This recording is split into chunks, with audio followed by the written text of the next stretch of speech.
ପଢ଼ୁଛନ୍ତି ମିଷ୍ଟର ସୋମନାଥ ସାହୁ। ଆଜିର ମୁଖ୍ୟ ସମାଚାର। ମାଡ଼ି ଆସୁଛି ଶୀତ। ଶୀତ ଅଧିବେଶନରେ ବର୍ତ୍ତମାନ ପାଇଁ ବେଙ୍ଗମାନେ ବହୁତ ଅସନ୍ତୁଷ୍ଟ ହେଉଛନ୍ତି।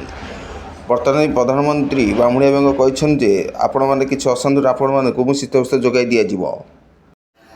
ଏଥିରେ ମାଛମାନେ ବି କମ୍ପ୍ଲେନ୍ କଲେଣି, ଆମକୁ ତ ଶୀତ ହେଉଛି, ଆମେ କେମିତି ପାଣି ଭିତରେ ରହିବୁ, ଆମକୁ କିଛି ସରକାର ଯୋଗାଇ ଦିଆଯାଉ, କିଛି ନିଯୁକ୍ତି ଆମ ପାଇଁ। ତେବେ ମାଛମାନେ ସରକାର ରୋହି ଭାକୁର ମାଛମାନେ କହିଛନ୍ତି ଯେ ଆପଣମାନଙ୍କୁ ମୁଁ ନିଶ୍ଚିନ୍ତ ଯୋଗାଇ ଦେଇଦେବି। ତେଣୁକରି ରୋହି ମାଛ ସରକାର କହିଛନ୍ତି ଯେ ପାଣିରେ ପେଟ୍ରୋଲ ଲଗାଇ ନିଆଁ ଲଗାଯିବ, ଆପଣ ଏଥିରେ ଉଷୁମ ପାଇବେ, ଏଥିରୁ ରକ୍ଷା ପାଇବେ। ପରବର୍ତ୍ତୀ ଖବର। ସାପମାନେ କହିଲେଣି ଆମେ କେମିତି ଶୀତରୁ ରକ୍ଷା ପାଇବୁ, ଆମେ ତ ଗାତ ଭିତରେ ରହୁଛୁ, ଆପଣମାନେ ଶୁଖିଲାରେ ରହିକି ରକ୍ଷା ପାଇପାରୁନାହାନ୍ତି। ତେଣୁକରି ମାଛର ସରକାର କହିଛନ୍ତି ଯେ ଆପଣଙ୍କ ଗାତ ପାଖରେ କିଛି ଗୋଟେ ବାଡ଼ ଗାତ ଖୋଲାଯିବ, ଏଥିରେ କିରୋସିନ ଢାଳି ନିଆଁ ଲଗାଯିବ, ଏଥିରୁ ଆପଣମାନେ ରକ୍ଷା ପାଇବେ, ନିଶ୍ଚିନ୍ତ ରହନ୍ତୁ। ଭିଡ଼ିଓଟି କେମିତି ଲାଗିଲା ଲାଇକ୍ କରିବେ, ସେୟାର କରିବେ, କମେଣ୍ଟ କରିବେ। ରହିଲି, ଜୟ ଜଗନ୍ନାଥ।